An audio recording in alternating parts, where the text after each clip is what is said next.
μία από τις σημαντικότερες σύγχρονες αθωνίτικες μορφές, ο Γέρον Γαβριήλ, αναφέρεται στον αγώνα του γέροντα. Έχει πολύ αγάπη. Νύστηδα, αγρυπνούσε, προσευχόταν όλη νύχτα και μετά την ημέρα δεχόταν όλο τον κόσμο πάρα πολύ. Τον επισκεφτόταν κάθε μέρα, του γράφανε επιστολές.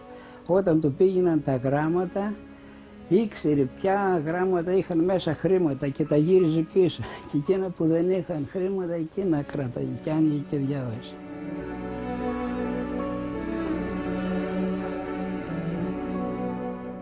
Ήταν εναντίον του πολιτισμού. Δεν ήθελε να είναι ο πολιτισμός μέσα στο Άγιον Όρος.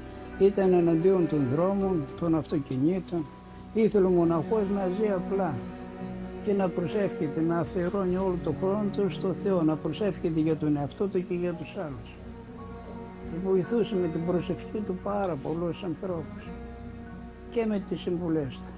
Τα βιβλία του αυτά τώρα έχουν μεταφραστεί σε πολλές γλώσσες και βοηθάνε για την οικογένεια, μίλησε για τόσα άλλα θέματα που αφορούν τον άνθρωπο. Και ο Παπατήχων, αυτός ο μεγάλος ασκητής, έλεγε «Γεροπαΐσιος είναι ένας στους 1000». Πώς λέμε ένας στο λόγο.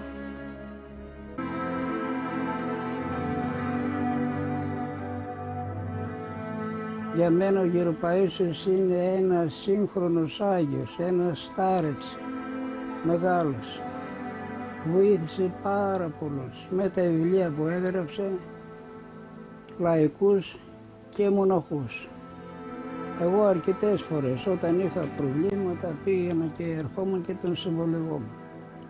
Άμα στύψετε 1000 μοναχούς σήμερα στο Άγιον Όρος, ένα Γεροπαΐσιο δεν θα βγάλαμε.